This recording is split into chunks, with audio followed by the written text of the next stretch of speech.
This episode is brought to you by bewatersmart.info. Is your yard summer strong? A summer strong yard is tough enough to take the heat and still look its best. Here's 2 ways to help. First, replace your thirsty lawn with native and low water use plants and install drip irrigation and high efficiency rotor sprinklers. You'll use less water and have a healthier, happier yard. Second, here's how to help your trees grow strong enough to handle the summer heat. First, check the soil with a moisture meter or screwdriver to see if it's dry. If you need a water, set up a soaker hose or drip irrigation at the outer edges of the tree's branches. Water your trees at least once a month. Find more helpful tips and videos at bewatersmart.info. Look at that plant. I want you to know that everything was grown in my garden. Don't touch that plant! Is it poisonous? She'll become part of the plant. Hi, everyone. Welcome to Flower Power Garden Hour. I'm your host, Marlene, and tonight we're going to talk about trees, everything trees, how to plant them, how to select the proper tree, how to water new trees, and how to stake them, and anything more. And with me is an expert on trees, is Pam Sanchez. She is the Education Programs Manager for the Sac Tree Foundation, so the Sacramento Tree Foundation. And I was just telling her that I worked there many, many years ago. So thanks for joining me. Thank you for having me. Yeah, so I love talking about trees. People love trees, especially when it's hot out. I always say it's sad when the only time plants and trees really make the news is unfortunately when they fall on things and people. They should get more more news time for good things. Yes. So you were go ahead. Oh, I totally agree. I could talk about trees all day, every day with anybody I meet. And so it's pretty dreamy that I've gotten to do work in this field for so long. Yeah. So you said you started in Sac Tree in 2006 and you're the... I know. It's been a few years. Did you have a background in trees or plants? I do. Yeah. I also went to UC Davis and studied. At the time, the major was called environmental horticulture, and I had a focus in urban forestry. Yep. And I've been lucky to work right in this field for a long time. All right. So as the education programs manager, what is your mission there? What does a day-to-day look like for you? Sure. Yeah. So I am interested and focused on all things education, both inside our organization and externally. So whether that's how to care for trees, how to plant them, why they're important, and also teaching kids about the benefits of trees and why native oaks are important. Oh, okay. So I do a lot of different programs to meet those goals, including right now I am in the thick of teaching volunteers how to harvest native oak acorns. And we collect about 8,000 acorns per year from oak trees around Sacramento County. And then we use those for both our reforestation work and habitat restoration planting, and also for education, primarily in 3rd grade classrooms. So I'll visit 3rd graders and teach them about oak trees and acorns and the benefits of trees and why trees are important, why we need them, why trees need us. And then they get to plant acorns in pots right in their classroom and watch them sprout into seedlings. And then they give those back to us and we use those for our reforestation planting. So that's what we're doing right now. We're just starting to collect the acorns. They're just getting ripe around the region right now. And then, as I mentioned, I also work with kids, teaching about native oaks and getting them that hands-on experience and excitement to really grow the next generation of tree stewards and Loraxes, right? Yeah. Yeah. And so in addition to working with kids, I do a lot of workshops with adults. So that can be something like how to care for your young trees and mature trees in the summer, and what are strategies to deal with the heat and the dry many, many months that we have here every summer. So we talk a lot about mulching and proper watering and checking the soil and all those tips together and how that works to save you water and keep your trees as happy as possible. Yeah. In the wintertime, I do a how to prune your young shade trees workshop where we talk about how to make a few simple cuts on your tree when they're young to save a ton of time and money in the long run while you're getting the tree set up for a strong and beautiful mature structure. So all kinds of different activities day to day. Yeah, that sounds like you get to do a little bit of everything with trees involved. Is this going to be a good acorn year? It is pretty good. Okay, it's pretty good. The valley oaks are looking great.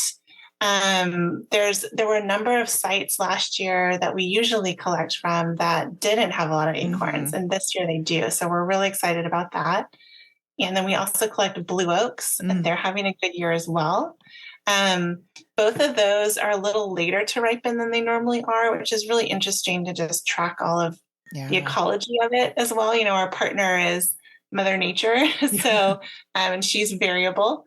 And just for example, last year we've at this time, almost October, we've already been collecting for a few weeks, but this year we have grand total of like 9 acorns collected so far. So okay. It varies a little bit year to year. Yeah. And then we'll also collect a few interior live oak, and they're not going to have as big a year in the region this year because last year they had a really big year.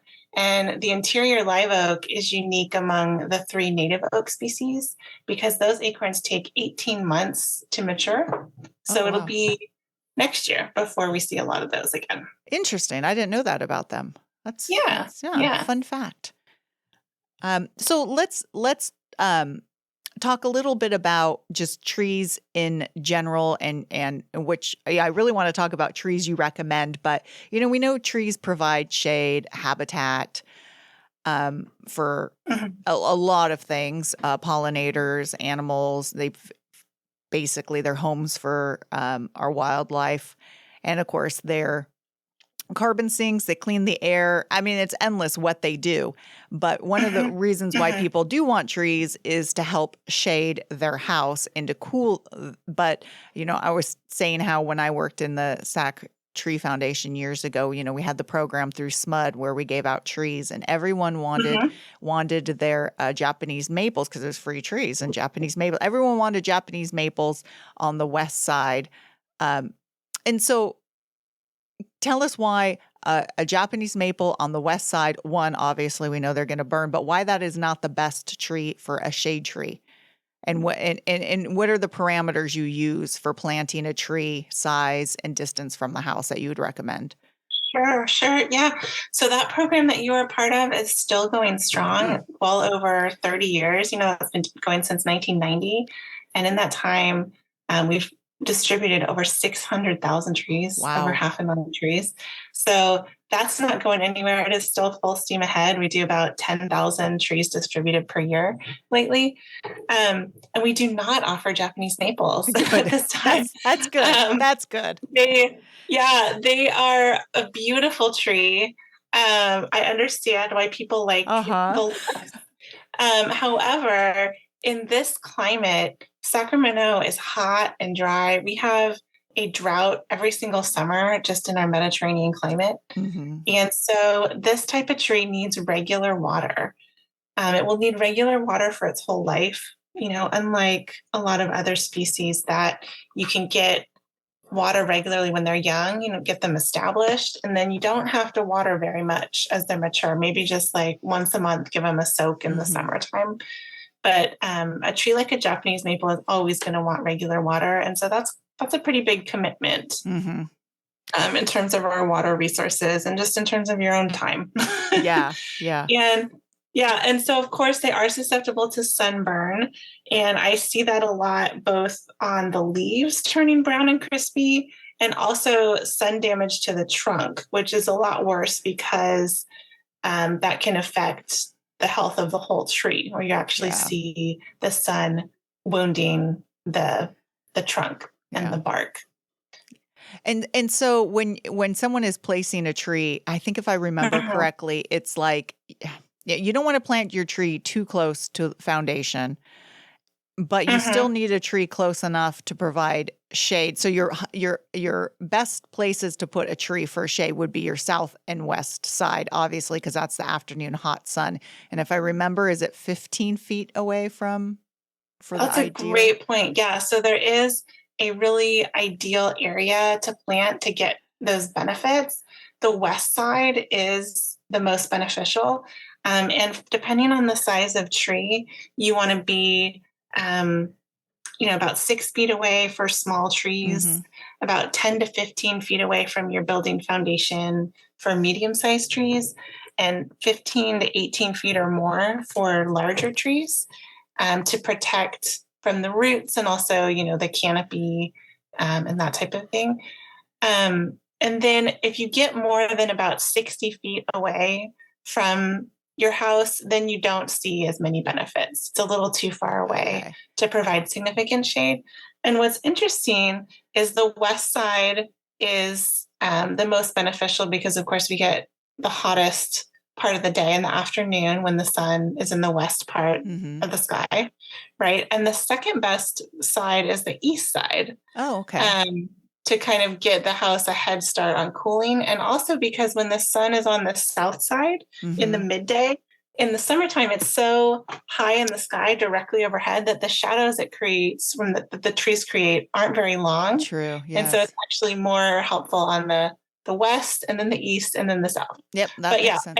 Anywhere you can plant a tree around your yard is going to provide shade either for your house or for your yard so that you can enjoy being outside in your yard and enjoying the health benefits of that. Or maybe it's shading your neighbor, maybe it's shading the street and making it nice to walk and encouraging people to be outside and being active or meeting their neighbors and building community. Yeah. So, I mean, your program is to give away for reducing costs and in energy, but of course, you put a tree in the yard, it's gonna benefit you in so many other ways. But just for your program, just for shading, I wanted to clarify that. Well, that's a great point, and that is definitely true. That is one of our main goals is shading. But SMUD has been our partner for over 3 decades, and they want customers to help save money and reduce the need for air conditioning and reduce the need for electricity. But also they really recognize and share that they are looking to have trees store carbon, which trees do really well. And the tree that we offer amongst about 30 different choices that stores the most carbon is the valley oak, one of our native oak species. Okay. Yeah. And SMUD also recognizes the benefits of trees extend beyond just the shading the home these days. And it's really, really great to have a partner that's so forward thinking. So we're able to put trees almost anywhere on a property where there's space for them. Oh, that's awesome. Oh, yeah. That makes me happy. Yeah.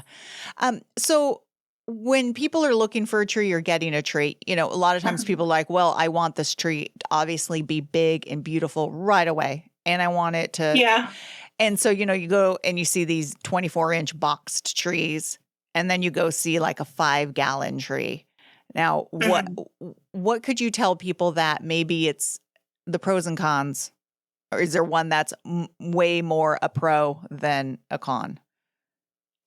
Absolutely. If I had my way, I would just give out acorns. It's the easiest way to get a tree established with the least amount of work. So the smaller tree that you plant, the easier the roots are going to get established because the tree hasn't lived in a container for as long. And this becomes really significant when you're thinking about how tightly roots can get bound in a container and how unnatural a place that is to grow. Because when you think about the structure of a mature tree, the way I like to describe it is a wine glass sitting on a dinner plate, where the roots can extend well beyond the width of the canopy, but not very deep. There's that like plate part, the roots being the plate. And so they are only in the top couple feet of soil. the majority of the roots. Mm-hmm. So the longer it's in the container, the harder it's going to be, and the more likely that you're going to have large roots circling around the edge of the container. And those are going to have a harder time growing out into the soil. So I really prefer planting 5-gallon trees and occasionally a 15-gallon tree, because when you take it out of the container and really liberate the root ball, that's how I like to describe it. Liberate it. Then you're loosening up the roots very vigorously to kind of stretch them out so that the roots are extending radially from the trunk, kind of like spokes on a wheel. And the easiest tree to do that with is a smaller tree. So we've actually seen a study that planted a 5-gallon tree and then a 15-gallon tree, which is like a couple years older, in a pot that's maybe like twice as big. Of this two different trees in different sizes, but the same species, planted next to each other at the same time. And in about 3 years, the 5-gallon tree was as tall as the 15-gallon tree. And in 5 years, the 5-gallon tree was taller. Oh, wow. Oh, wow. Yeah. Yeah. So, and really, when you think about the life of a tree, hope they'll outlive us all, right? A long, long time. A couple years in order to get that quick growth, like you can wait a couple years to have the tree be that much bigger in the long run. Yeah. I always just faster, equate it to like someone who's lived in a house for, 40 years and you have to move them and uproot them, versus someone who's lived in a house for a year. They transplant much easier after that year versus the 40 years. Yeah, exactly. So yeah. So, don't waste your money, everyone. You could just buy a 5-gallon or, a 10, 15-gallon if you really want. But yeah, the science shows that a 5-gallon is going to do better than the big tree. So just be patient. Now, another thing people like to do is they also think bigger is better is the hole they dig. So, I get pictures where people are like, I dug this 4-foot wide hole. I dug 6 feet down because, I wanted to break up the soil, and then they backfilled it with all new potting soil. So I'm sure like you, like me, are just like, oh, where do I start with that? So what do you recommend as far as, say you have a 5-gallon tree? What would be, how would you dig a hole? How would you prep a hole? Yep. Great question. So I would dig a wide but shallow hole. So remember I described the mature tree growing into a wine glass on a dinner plate? So what you want to do is help the roots be able to grow outward quickly. So by digging a hole that's 3 or 4 feet wide, but shallow, only the depth of the root ball. And that can vary a little bit. So we recommend digging, a 3 or 4 foot wide hole, but only digging down, maybe 8 inches or so, and then taking the tree out of the pot, liberating the root ball, like I described, really loosening up the roots and stretching them outward, and then measuring it in the hole. Place it in the hole and see how is the height of the root flare relative to the ground around it. So when you expose the true root flare, so you look at the trunk and you kind of like move the potting soil around so that you can see where the first real roots start. You want that to be just at the ground level or a little above. And like I said, that can be like 8 inches. Wow. It can be very shallow on a 5-gallon tree. Yeah. And so by putting it right at that height, you're making sure that the base of the trunk is left exposed to the air, which is really important for its health, and that the dirt that you fill back in the hole with is going around the root ball, but not on top of it, so that when it's all done, you can look down and see the roots visible. Oh, wow. Okay. Yeah. Yeah. And using the soil that you dug out of the hole and just putting that right back in around it is the most helpful thing, because if you think about it, the tree has to live in this area its whole life, and you want it to get used to that soil right away so it doesn't have a big sudden change in soil texture from inside the hole to the surrounding soil. Yeah. So that's why you always just backfill with whatever you had. Yeah. And you don't want to dig make the soil at the bottom of the hole too loose or like backfill, because it's going to settle. And then that perfect height you've had the tree, soil is going to settle, and pretty soon your tree's underground. and you don't want moisture touching the trunk. Yeah, that's why start shallow. And if your root ball is a little taller than average, then you can dig down a little deeper, but you may not need to. So you're really exposing those top roots because you're just worried that if soil's piled up there, that it's just basically gonna rot. So you want to be able to see it. Okay. You don't want a lot of dirt on top of the root ball. And I'll tell you, the next question I always get when I describe this is, but Pam, I don't want roots to grow all over my yard. And I think that is a good point. But let me tell you that roots growing on the surface is due entirely to how the tree is watered and also the species. Yes. Yeah. So there's some species that naturally grow a lot of surface roots, like, liquid amber is a famous one for that. Ash trees and sycamore can do it sometimes. But if you pick a tree that doesn't tend to surface root and then you water it correctly by giving it its own thorough soak that can really penetrate the ground, you're not going to have surface root problems. And I think that question right there is water properly. Because, people will be like, yep, I'm watering it properly. I'm putting a hose on it for 1 minute every single day. And to them, that may be their idea of proper, because that's maybe what they're used to with getting their, tomatoes established or something. Yeah. Or that's, so nothing needs water every single day. I can't think of an except. Yeah. But what I mean is that the lawn water is not sufficient. So if the tree is planted in a turf lawn, you will water the lawn maybe a couple times a week, and the water will stay pretty near the surface. The water won't penetrate that far down because the lawn roots aren't that deep, so that's fine. But the tree needs its own thorough soak, and you can apply that with a soaker hose. You can use a hose on a trickle. We like to also use a 5-gallon bucket with a small hole in it that can, the water can slowly trickle out by the tree. There's a lot of ways to do that, but if you're applying for a brand new tree, 10 to 15 gallons total, applied about twice a week. So like a 5-gallon bucket about twice a week. That's going to be perfect to get the tree roots established. Okay. Yeah. So that's not too bad. You could put a berm around it, build a little berm. That's still recommended, I imagine, when they're young. And then you could just, if you could just take the bucket, pour it in there and let it sort of percolate. Or I like the idea of putting a hole in a bucket and putting the bucket there, because then you could just walk away without worrying about it too. Yeah, you can use a berm.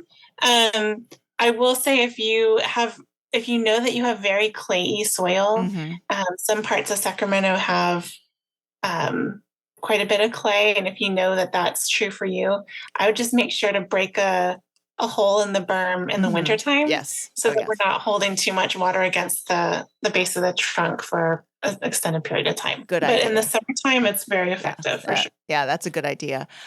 So in case people are not, they're like, hey, but I'm worried. How would they check? I mean, I imagine digging down in the soil is a good way. And how would you recommend checking down there? And where do you want the moisture? Obviously down where the roots are at, or even further.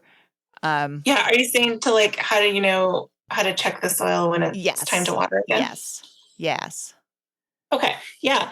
So for a brand new tree, almost regardless of species, the 10 to 15 gallons total per week is pretty standard, unless you're doing excessive watering for the rest of your landscape that this tree would also get. But as the trees grow up a little bit, some trees continue to want a lot of water, like a red maple, for example, whereas other trees, like maybe an interior live oak or a desert willow, they won't need quite so much water over time. And so what you need to do is get to know your soil. You want to dig down below the surface. You can use a trowel. That's a really easy way to do it. Dig down a few inches, and below the surface, feel the soil in your hand, like get a little bit of it and kind of hold it in your hand. Is it very dry and crumbly, or is it pretty wet and sticky? And that'll tell you how moist the soil is and if it's time to water again. Okay. Okay. Yeah, it's a good point. You might have water coming in from different areas as well. So you may be doing the 10 to 15, or but yeah, if you live in a hilly area, not that Mhm. there's that many hills in Sacramento, but if your neighbor waters a ton and their property is a little bit above yours, you may not need to water much at all. You know, exactly. So check the soil and see, because it'll keep your plants happy and you'll save water. Yeah. Now we gotta move on to the stakes, because this is probably something that I think a lot of people are guilty of for, the right reason. Is they get a tree and there's a stake on it, and they either go attempt to remove it and they're like, whoa, this tree doesn't want to stand up, I'm restaking it, because obviously this is what you do, the stake's on it at the nursery. But why is that wrong? Why should once you plant a tree, should you remove that stake attached to the tree? Yeah. So the way I like to think about it is, Marlene, have you ever broken your arm? Luckily, no. But good. Now I'm going to knock on wood, because usually isn't that the kiss of death when I'm like, I've never, and then I get out of my chair and fall. Fingers crossed for you, because when you take the cast off your arm, it's all skinny and shriveled and honestly a little stinky. And so that's kind of what's happening when a tree is staked for too long. It's like it's wearing a cast. And that means it can't get stronger and thicker when it has that kind of stiff support for so long. And the way that trees get stronger is by response to the wind and plenty of light and room to move around. So when you get a tree, it'll have a stake strapped directly onto the trunk. And we call that a nursery stake or a transportation stake, because it's only on there to get the tree safely through the transportation process all the way to your house. Once it gets planted, get that thing off. Let the tree be free. And if it needs additional support, and it may not, it may stand upright on its own, but if it needs additional support for a while, then you want to put 2 separate stakes to hold the tree up and have those be about a foot away on opposite sides of the trunk, and then tie it as loosely as possible with some kind of tie tape so that it's supported, but it can still move around in the wind a little bit, because that kind of movement is what helps the tree grow stronger. It responds to that movement by helping to get thicker. It's kind of like, picture it bending in the wind and like working on its tree obliques. Yeah. Yeah, it's a workout for the tree. It needs to work out. Yeah, and I like the tree tape too. Something that's soft, because you don't want to use wire, because it's just going to, as the tree moves, it's just going to slice into that tree. And if you leave it on too long, it's going to cut and girdle the tree as well. So exactly. The number of times where I've seen the nursery stake left on, I know. But then where the tree has swallowed the ties. I mean, it's fascinating, but it's also sad. So indeed, you're like, indeed. Yeah. So and then you can take off the other 2 stakes when the tree stands on its own, and when you shake it gently, and you look at the ground and see that the ground doesn't move, because then you know that the roots are established, they're solid, and it's good to go. Yeah. And I always tell people to shake their trees nicely, especially citrus, because a lot of times when they're not growing, their roots have rotted because it's poor drainage. And so definitely, you could take stakes off when you have a nice solid root system, because you don't see that soil moving. What about mulch? You mentioned mulch early on, but then you're saying, expose the roots, but that's mainly because you don't want to plant them too deep. So what do you recommend for mulch, and how deep and how wide, and all the ins and outs of that? Mulch is my favorite. Yeah. It's the answer to so many things. It is. What I like to see is wood chip mulch. And I use those words specifically. I didn't say bark. I said wood chip mulch, and that means tree parts that have been all chipped up. So there's a little bit of a lot of things. There's little bits of wood, little bits of branches, little bits of leaves, all chipped up together. It's a mixture. And you want to put that around the tree in what I call a fluffy donut shape. Okay. So it's several inches from the trunk. That's the whole of the donut.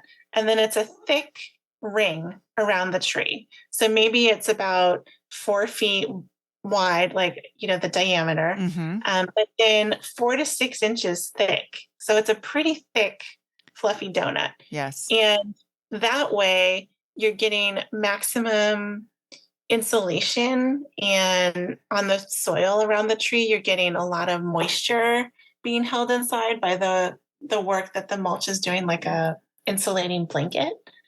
And all that variety of what's essentially organic matter is decomposing over time and naturally fertilizing the tree. Yeah. And improving the soil quality, improving the water holding capacity of the soil by adding the organic matter as it breaks down. And I could go on. And it's suppressing weeds too. Yes, because absolutely. You don't want grass and you don't want weeds growing too close to your tree. One, because then a lot of people hit their tree with the weed eater. So sad. And that damage is really hard to come back from. But two, they know that certain annual weeds emit chemicals that can stunt plants. And you just want the mulch, not the weeds, because they're going to take moisture away anyways from the soil. Exactly. Too. Yeah. So. And the longer that you can keep it around the base of a young tree, the faster it'll grow. Because if you plant your tree in a lawn, the competition with the grass roots is really significant. Yeah. And the grass can actually be allelopathic. And so it can really slow the growth of the tree when it's young. And the further away you can keep the grass and instead have mulch there, the faster it grows. Yeah, good point. It's really significant. Yeah. And another thing I'd like to point out is that I am not a fan of using landscape fabric. Okay. I like the wood chip mulch to be right directly on top of the soil, because the landscape fabric, or weed cloth, it's also called, if you have that as a barrier between your wood chips and the soil, you're still getting the benefit of, moisture retention and insulation and weed,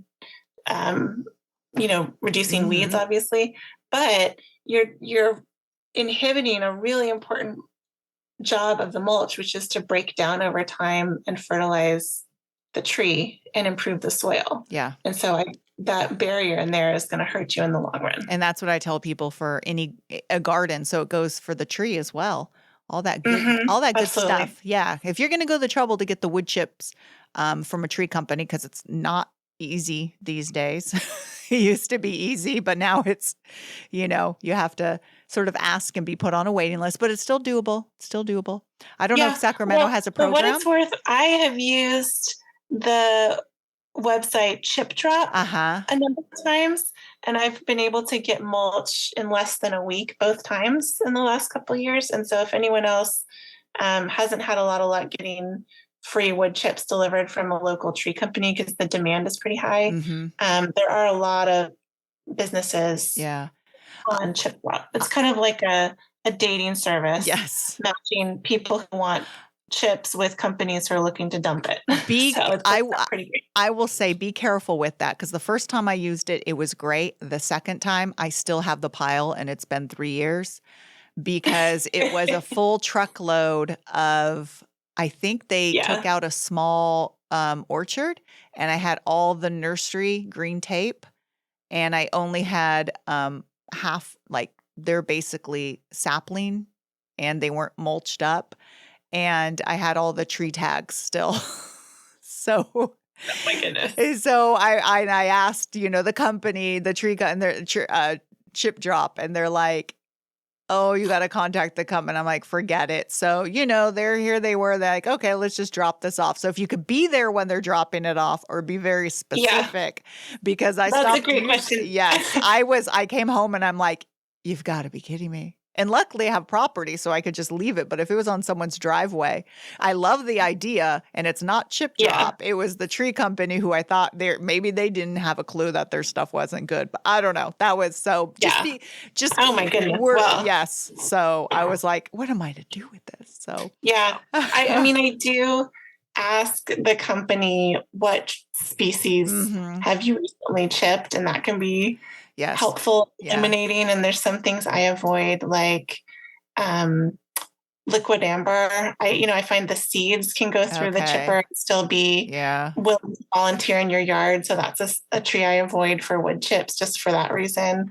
I also don't care for palms chipped up. I think they're really hard to spread with a pitchfork. They're so stringy. So usually the company will tell you, but it is a significant pile. So usually a neighbor will share with a couple other neighbors and coordinate that. That's a good way to do it. Yeah. And usually they know not to give you any diseased trees. They're pretty good with that. Or, disease meaning something that's going to move. So absolutely. And actually that's another question that I hear a lot. And it is extremely difficult to pass on disease from a diseased tree that's chipped up into mulch, and then you use that wood chips on new trees. There are so many, the situation has to be just right in order to transmit disease. And it's really, really unlikely to the point where that's not a big concern. Yeah. That's why I said the tree company knows it's a weird one. Yeah. But generally. Yeah. And certainly there's exceptions, like, Sac tree. One of the things I do is teach people who want to volunteer how to monitor the health of the historic elm trees in Sacramento. And so we teach people how to look for the symptoms of Dutch elm disease. Okay. And when a tree with Dutch elm disease is taken out, it's kind of quarantined in a way before the log is used in our lumber mill to kind of mill it into lumber and slabs like we do with our urban wood rescue program. Yeah. And so there's a lot of times where, if a tree is known to be sick, for example, like Dutch elm disease, there's a lot of processes in place to protect that. So that's good. But you're correct. It's really, a lot of people think, I took this tree out and I'm going to plant another tree. A lot of times it has to do with most deaths of trees, I'm going to say, especially new trees, comes from poorly established roots, which usually comes from poor water, which is usually overwatering and poor drainage. I mean, that's a big one. And usually the pathogens are in the soil almost always. It's just when a tree is stressed and there's roots rotting, that's an entry point for these pathogens. Yeah. So that's a really great point. I think that my favorite thing about mulch is that it helps keep the tree stress-free. It's one more thing that helps make a tree's life stress-free. And that's the best way to take care of your tree, because trees have a harder time recovering from pests and disease than people do sometimes. And so once they get something, they often have it forever, but they compartmentalize it. And so if we can keep them strong and resilient and able to fend that stuff off by having great soil and having that wood chips, then that's the best thing that we can start with. So I was actually just yesterday looking up this paper, and I think the paper is a while ago, so I'm not sure how relevant and how much further, but I was surprised at this. So, Phytophthora, which is the genus that takes out sudden oak, but there's a whole bunch of different other Phytophoras that could kill trees and plants. And, it's like a water mold that's in the soil. And, and I was just double checking because I'm like, once your tree gets Phytophthora, they say you could, scrape it off, but there's nothing really you could do. And I came across this paper that was saying mulch is a way of, I'm guessing if it wasn't a very bad infestation or just the mulch on top, basically the roots are going to grow up closer to the you're going to have feeder roots because the soil is going to be cool there.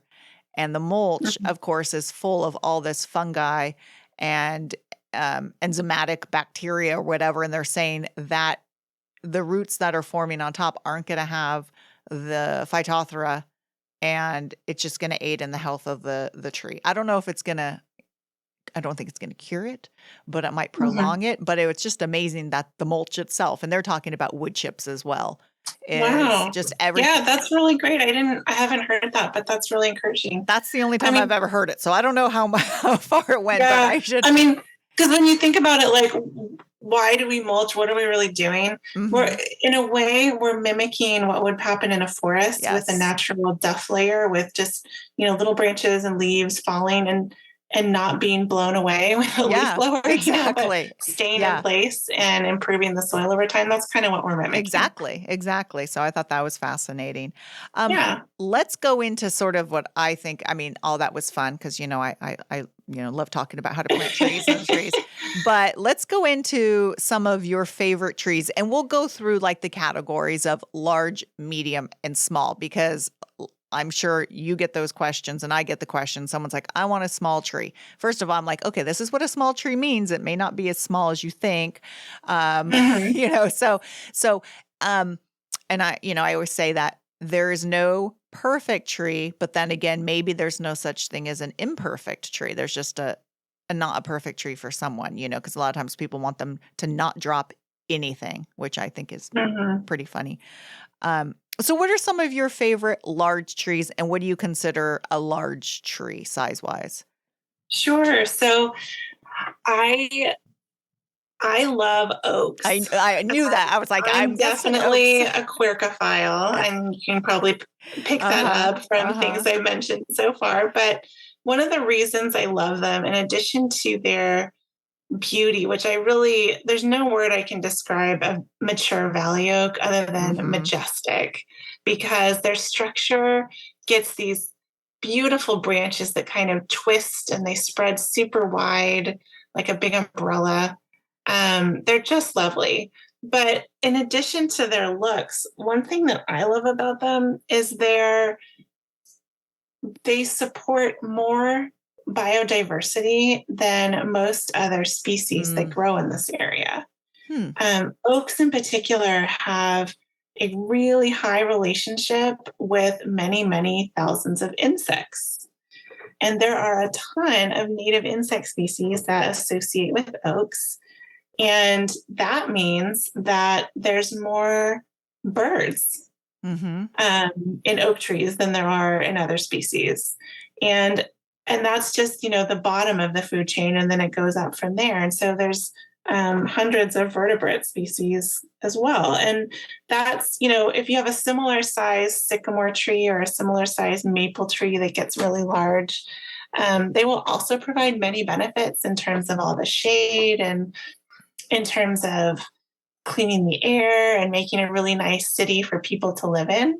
But oaks are really special in their how many species they support. So they're really great for wildlife. What do you tell people? Without any real difference like that people would notice. These are really tiny insects. These are not like things that are going to bother us. They're just things that happen to be in the tree. Well, like right now, I'm sure you're getting questions like I am about all the oak galls on the oaks. Absolutely, yeah. And so that's just one, I think, really pretty looking side effect to all the insects is that when the insects lay their eggs on the oak tree, and I see this particularly on valley oak and blue oak locally, there's hundreds of different gall species from hundreds of different insects, and a lot of them are native wasps. And don't be alarmed. They're not anything that could bite us. They're really, really tiny, a non-biting stinging wasp, just in the same family as those meanie wasps. And when they lay their eggs on the tree produces this really beautiful gall. And some of them look like little pink Hershey Kisses to me. Some of them look like kind of purple sea anemones. They're absolutely amazing. So if you haven't noticed, take a look at some valley oak and blue oaks nearby. Look at the leaves and you'll see these really beautiful galls on them. So, and they don't hurt the tree. Yeah, so those are a couple of my favorites, but I have many, many favorites. Another tree that's not native, but that I'm a huge fan of is the ginkgo. Okay. And they obviously are a popular tree with the yellow fall color that's so stunning. But one reason they're really great in an urban area is that they are so tolerant of pollution and also pests and disease. Because if you think about it, this is an ancient species. A lot of trees that we are familiar with have evolved fairly recently when you think about the evolutionary timeline. But ginkgos are ancient. They've been around since the time of the dinosaurs. And if you think about what that means, that whatever killed the dinosaurs did not kill the ginkgos. No. They survived. And so at this point, they have out-evolved, pests and disease that other trees may be susceptible to. They've already dealt with that a long, long, long time ago. And they're just really, really great urban trees. Yeah, they're beautiful trees, and people might think, oh, well, they smell, but they're dioecious. It's either male or female. Nurseries know not to have the female. And even if you get a female, it's an unusual smell, but oh well. It's like, what do you tell people when you recommend a valley oak and they say, oh, my yard's not big enough? Mm-hmm. Well, that may be true. Okay.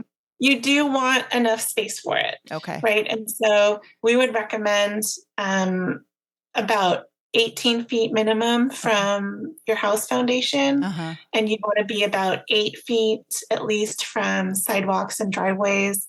You don't want to be 30 feet from like overhead power lines. Yeah. So there's a lot of things to think about, and you may not have enough space. You may want to plant something smaller. A lot of, with the density of urban developments in new areas, there's a lot less space for urban forest. So you do have to be smart about picking the right size tree for the space. But if you have room, then definitely that would be one of my favorites. Yeah, I agree with you. They're beautiful trees. And, they're faster growing than most people realize. At least absolutely. Absolutely. Yeah. The blue oak can be a little slower growing, but the valley oak, there's nothing slow about that tree. No. I can look out my window right now at one I planted maybe, I think it's been about 8 years. And that thing's going to be 25 feet tall. Now. Yeah. So they're the blue oaks. Yeah. Much slower, but the valley oaks take on a nice shape right away too. So that's what's nice about them. And the ginkgos, I mean, the fall color is just phenomenal. So, and they are so unusual, and they really are, like you said, they are pest-free, disease-free. We grow a lot of them at work because they use them in labs to show the evolutionary traits, and because they're part of it. Yeah, that makes sense. Yeah. Mm-hmm. So we're completely always cycling through. So, and we also start them by seed. So I know the smell of the ginkgo fruit very well. Yeah, but you can it's a tree that we offer through our SMUD partnership, and we only offer male clones. Yes. And then as far as like a middle-sized tree, what would you recommend? Or sure. So I have a lot of favorites. I think if you want a native tree, we don't offer this through our SMUD program, but I'm a huge fan of the California buckeye. Oh, yeah. Because it has something cool about it in every season. It's got, it gets its leaves in early February at the latest, really early in the winter. And then it has beautiful white flowers that are fragrant in the spring, that are really great for native pollinators. And then in the summer, it's really smart. It loses its leaves in the summer. So it's like, it's hot and dry here. I'm going to go dormant early. So you don't get as much shade out of it in the middle of the summer, because it's turning brown by like August. But then it gets really beautiful seeds in the fall as well. And then in the wintertime when it's bare, it's kind of a really smooth, silvery color. It's that's a really cool, unique tree. Yeah. If you see them now, you may think the tree's dead because they're already defoliated. Yeah. Oh, and I just do want to say things in case people are like, wait a minute. You said native pollinators. It is, people may know that.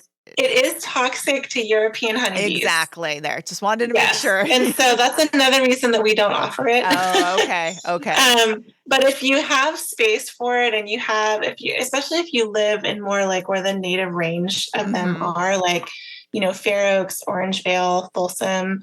There's already a lot of them growing wild. And so that would be a great one to add. And they're really easy to grow from seed. You can collect the seeds pretty readily off the ground in, October, November. So if that sounds intriguing to you, that's something to check out. But other medium trees I really like the look of olives. Oh, okay. And so we have a fruitless olive called the Wilson olive. Okay. And that works really well for landscapes because it's not messy, but you get that same really pretty soft gray-green foliage and a really low water user. It's a really tough tree, but still with a lot of beauty to it. Yeah. And then people who do insist, and it's an evergreen, but remember, evergreen doesn't mean it doesn't drop leaves. In fact, it could be even worse because they drop them just throughout the year or in big little pushes. But I always have to tell people that. The olive leaves are pretty small. They are, and especially if you have like wood chip mulch. I have several olive trees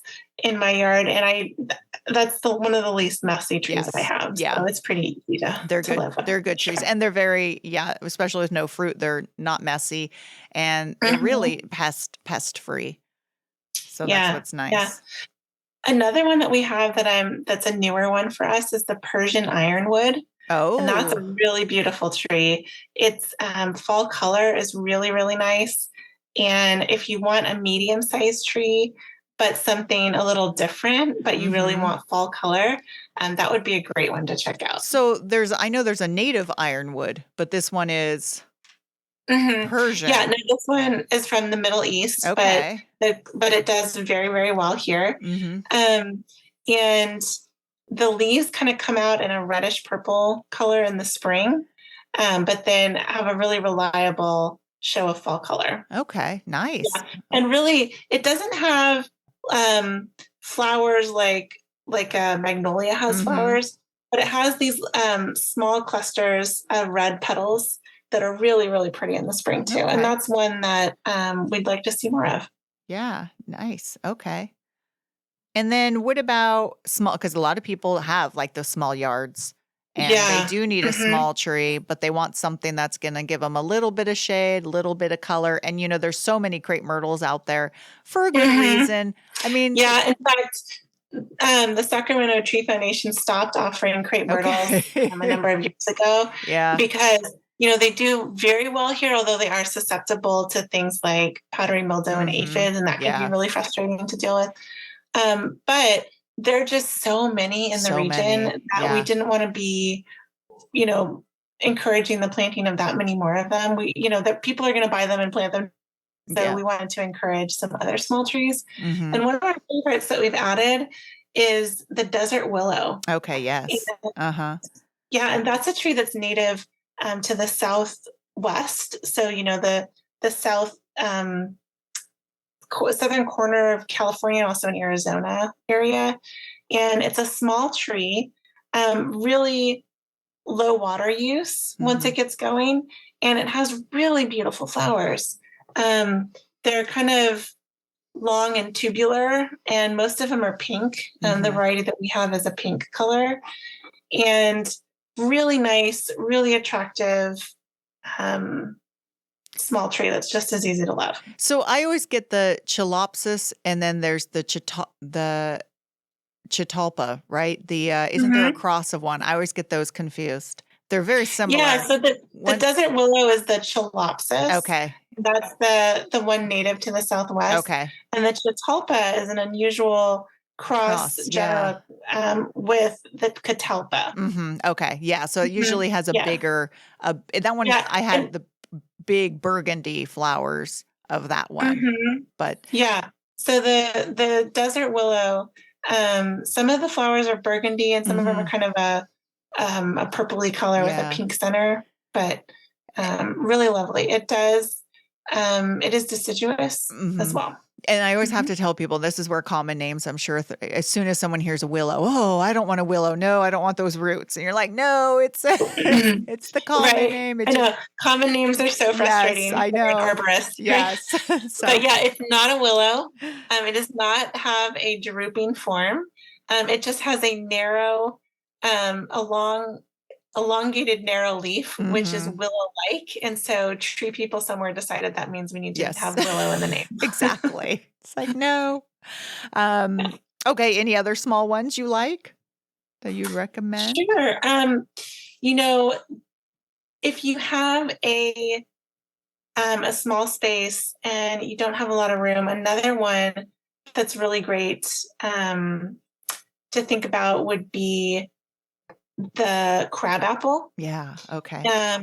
We have the prairie fire crabapple and a spring snow crabapple. And so the prairie fire has a really bright pink flower. And the reason I like that one is it's, there's a number of, like I mentioned, there's a number of parts of Sacramento that have a lot of clay soil. And that's one that doesn't love it, but it's tolerant of it compared to the desert willow. That one doesn't do well in a lawn. It doesn't do well with like that too much extra water. But if you do have a lawn, the crabapple will be good. Okay. Yeah. And I think my other favorite would be the Washington hawthorn. Yeah. Yeah. Yeah. Because it does have a thorn. It is pokey, but something beautiful about it all year round, whether it's flowers or really attractive berries or nice fall color.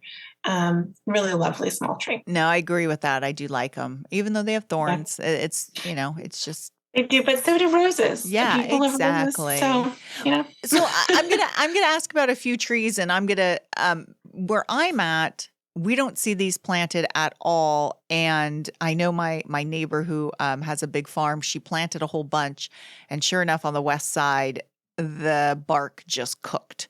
And so I don't know if they're just more sensitive to sunburn. But I see them in Sacramento is the lindens, the little leaf lindens, the Tilia cordata. I mean, do you recommend that, or is there something about that I'm?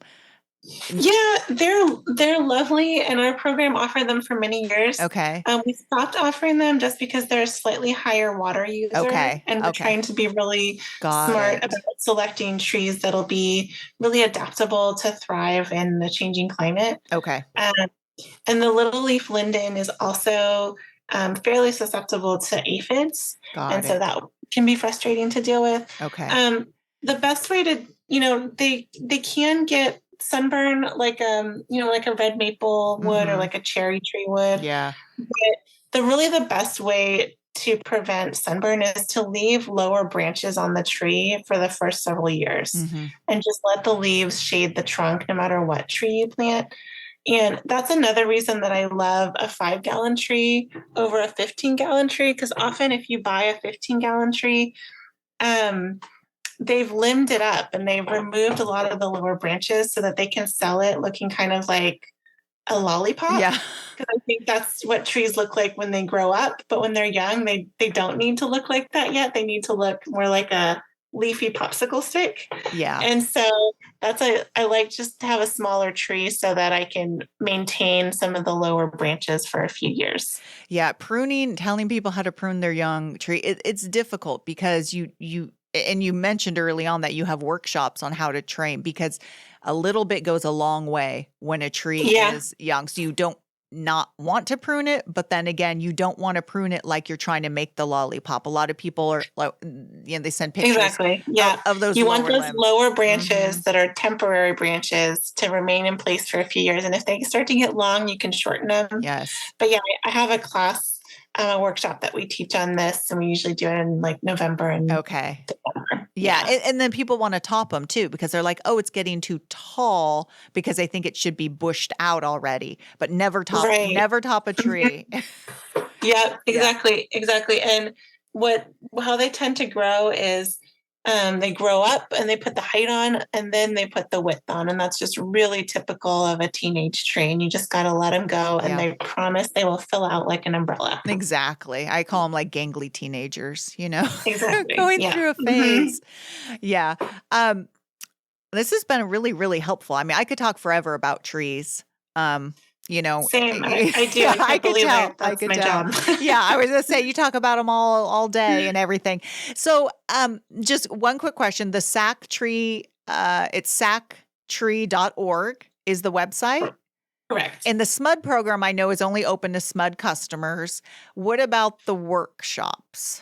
Is that just who's? Yeah, the workshops are open to anyone who wants to sign up in the region and could come. So yeah, that could be, if you live in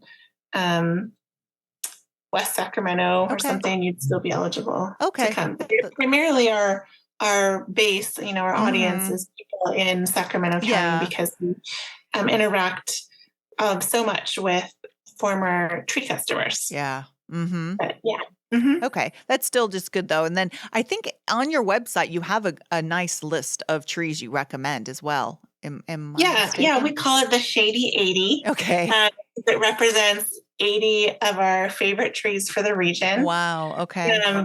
And then there's a smaller subset of about 30 of those trees that we offer through our SMUD Shade Tree program. Okay. Got it. So there's trees you recommend for people to go purchase. And then if you're a SMUD member and you're wanting to get a tree, those are the trees that you could pick from if they fit. Someone will help you decide. Yeah, it's our very favorites and the ones that are commercially available. Okay. Anything else you want to plug, or any other workshops or websites you want to plug? Sure. If you have to take a tree out, or the tree reaches the end of its life after it's already given us so much, I want people to know about our Urban Wood Rescue program, because that's where we accept donated logs from trees that had to come down. And we have a full mill facility to dry the wood and mill it into slabs or dimensional lumber so that we can keep enjoying the tree and all of its beauty for many years, even after it's come down. And it's really, really special because if you come to the Urban Wood Rescue Yard and you see hundreds and hundreds of logs and really beautiful slabs of wood, you can stop and think, wait a minute, if we weren't doing this, all of this wood would be in the landfill. And instead, people can purchase it and enjoy it as, a coffee table, as a shelf, as a headboard, as whatever you might want to make it in. And I'm not a woodworker myself, but, we have a list of local makers who we know, who, we're happy to pass you on to have a really special project to enjoy a Sacramento tree in your home. Yeah, when I saw that you guys had that program, I was like, that is amazing. That is a fun, I haven't been there yet, but I've been following it on Instagram for many years. I need to get out there. I think you guys even offered a class. I think my friend took a class on like wood turning there. Yeah. I think, yes. Yeah, we occasionally have classes in making like a hairpin leg coffee table, or bowl, wood turning bowls, all kinds of things like that. We have that as well sometimes. Yeah, I think she made the bowl, but I think that's a really great idea because, like you said, these things are just going to go to the waste, and it's also everyone loves like a living edge table, or it's like they're beautiful. So it's a classic look for sure. Well, this has been fun. Thank you so much. And everyone, check out the website, sactree.org. And until next time, happy gardening.